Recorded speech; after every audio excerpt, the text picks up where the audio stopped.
वहीं ग्वालियर के चर्चित अर्चना तिवारी मामले में जांच कर रही जीआरपी पुलिस को एक नया खुलासा हुआ है। पूछताछ में आरक्षक राम सिंह तोमर ने बताया कि वो और अर्चना तिवारी कभी मिले ही नहीं थे। दोनों सिर्फ फोन पर ही बात करते थे। राम सिंह अर्चना के एक दोस्त की मौत के बाद उससे सहानुभूति जुटाने के संपर्क में आया था, तभी से उनकी बातचीत चल रही थी।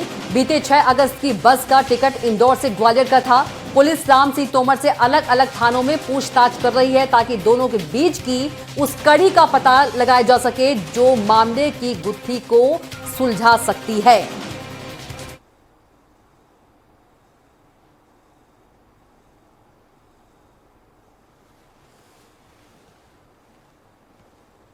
तो आरक्षक से नहीं हुई मुलाकात, आरक्षक से अलग अलग थानों में पूछताछ जो है वो की जा रही है। और इसी खबर पर हमारे साथ ग्वालियर संवाददाता विनोद शर्मा सीधे जुड़ गए हैं। विनोद, ग्वालियर के चर्चित अर्चना तिवारी मामले में, माफ कीजिएगा, अर्चना तिवारी मामले में जांच कर रही जीआरपी पुलिस को एक नया खुलासा हुआ है। पूछताछ में आरक्षक राम सिंह तोमर ने बताया कि वो अर्चना से कभी मिले ही नहीं थे।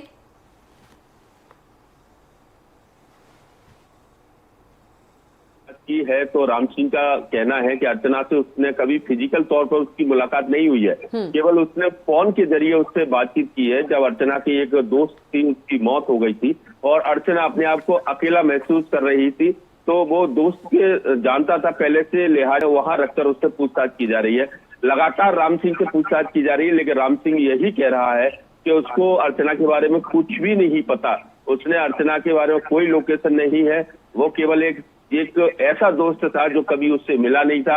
आज तक उसने कभी उससे व्हाट्सएप कॉलिंग पर बात नहीं की, केवल सिंपल जो कॉल होता है उससे अर्चना से बातचीत की थी। और उसका क्या अर्चना की क्या दिमाग में चल रहा था, कहाँ चली गई, इस बारे में उसे कुछ नहीं मालूम, क्योंकि उसका ये भी कहना है राम तोमर का कि वो भली भांति समझता है, वो पुलिस महकमे में है कि किसी भी तरह से अपराध करना बेहद गंभीर होता है और वो खुद एक पुलिसकर्मी है, लिहाजा वो इस तरह सोच भी नहीं सकता और इस ओर वो देख भी नहीं सकता।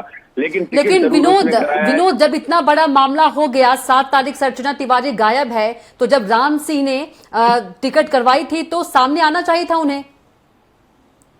बिल्कुल, देखिए वो ये कह रहा था कि उसने टिकट करवाई थी, लेकिन उसका इसका कोई लेना देना नहीं था और वो अपने आप को बीच में लाना नहीं चाहता था। उसको ये लग रहा था कि अगर उसके बीच में आने से उस पर मुसीबत आ सकती है, उसकी नौकरी पर मुसीबत आ सकती है, क्योंकि राम सिंह तोमर खुद एक पुलिस में है और उसे सब कानूनी दाव पेच पता है। उसे ये भी पता है कि अगर नाम आने से क्या हो सकता है, लिहाजा वो इसको लेकर अपने आप को दूर रखना चाह रहा था। वो सोच रहा था कि जितना हो सके वो अपने आप को इससे बचा ले।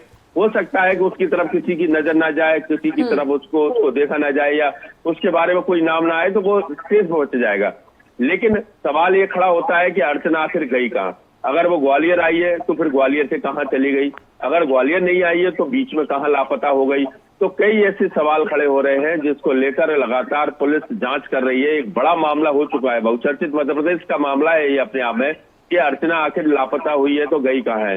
सीसीटीवी कैमरे खंगाले जा रहे हैं, जिसमें तमाम स्टेशनों से लेकर जो स्टेशन के बाहर होटल है या फिर उसके आसपास सीसीटीवी कैमरे जो लगे हैं तिराहों पर, वो सीसीटीवी 6 तारीख से लेकर 10 तारीख तक के बीच के सीसीटीवी देखे जा रहे हैं कि हो सकता है कि इन सीसीटीवी में या तो राम सिंह तोमर कहीं दिखाई दे जाए या फिर अर्चना दिखाई दे जाए। और साथ ही पुलिस जो थाना है भंवरपुरा, वहां से भी ये पता लगाने की कोशिश की जा रही है कि राम सिंह 6, 7, 8 तारीख में कहाँ था, क्योंकि 40 किलोमीटर दूर अगर ग्वालियर शहर मुख्यालय से है तो इस बीच हो सकता है अगर वो ग्वालियर आया हो शहर में तो बाकायदा वो एक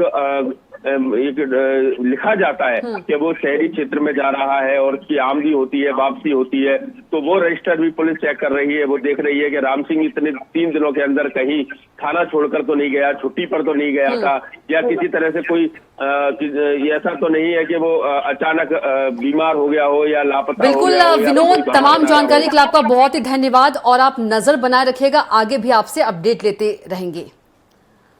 तो अर्चना तिवारी की मामले की गुत्थी जो है अभी तक सुलझ नहीं पाई है। अर्चना का कुछ भी पता नहीं चल पाया है कि आखिर अर्चना गई कहां।